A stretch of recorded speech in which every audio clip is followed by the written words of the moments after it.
दोस्तों, मैं आपको सुनाने जा रहा हूँ तृप्ति कुटियाल की लिखी कहानी जज्बात। एक बार फिर शिवेश की बात सुनकर अदिति खिलखिलाकर हंस पड़ी। शिवेश सबकी मदद करने वाला, चीजों को कॉम्प्लिकेटेड ना करने वाला, बहुत ही साफ दिल का इंसान था, जिससे प्यार ना हो पाना थोड़ा मुश्किल था। और अदिति भी शायद उसके लिए एक दोस्त से बढ़कर फील करती थी या करने लगी थी।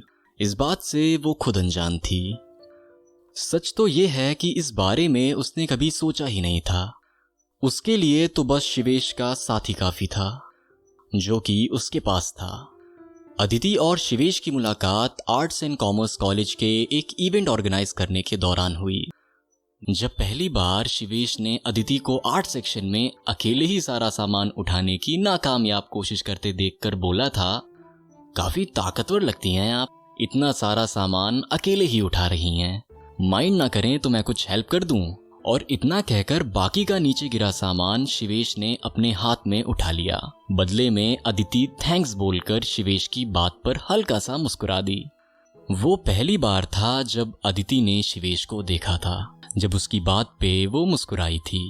अदिति और शिवेश अच्छे दोस्त बन चुके थे। अपनी अपनी जॉब में व्यस्त होने के कारण अक्सर संडे को ही मिला करते थे। ये जिंदगी भी अजीब रंगों से भरी है, कभी अपनों को बिछड़ने पर मजबूर कर देती है, तो उसी पल अनजानों को भी अपना समझने का यकीन दिला देती है। अच्छा बाय, मैं माँ को देख कर आती हूँ। फोन पर बात करते हुए अदिति ने किसी से कहा और कॉल डिस्कनेक्ट करके माँ के कमरे में चली गई।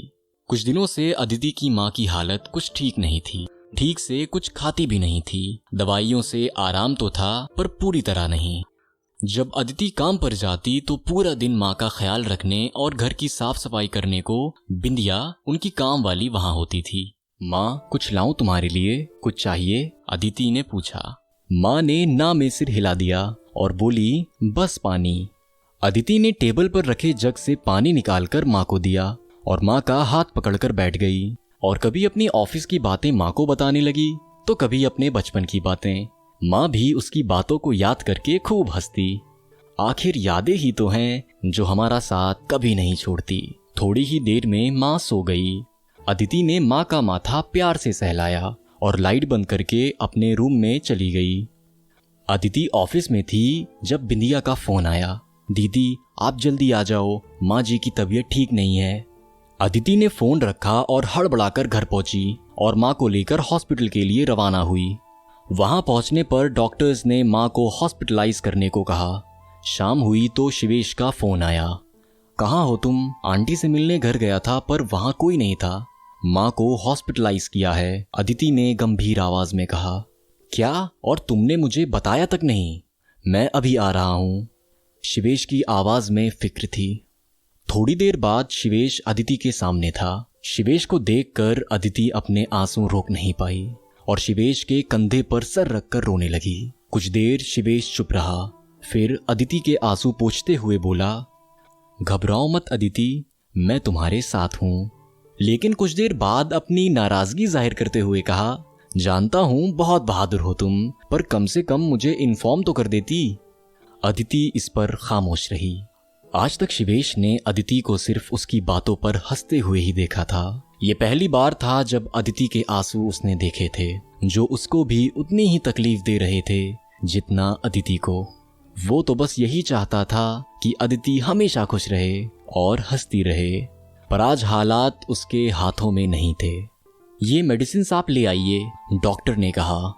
तुम यहीं रुको, मैं ले आता हूँ, शिवेश ने कहा और नम आंखों को छुपाए वहां से चला गया। कुछ था जो उसे बहुत तकलीफ दे रहा था, जिसे वो भी समझ नहीं पा रहा था।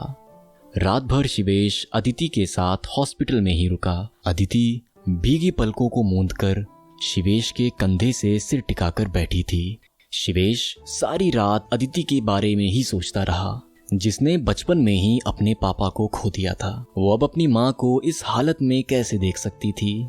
शिवेश रात भर बस मन ही मन सब कुछ ठीक हो जाने की दुआ करता रहा।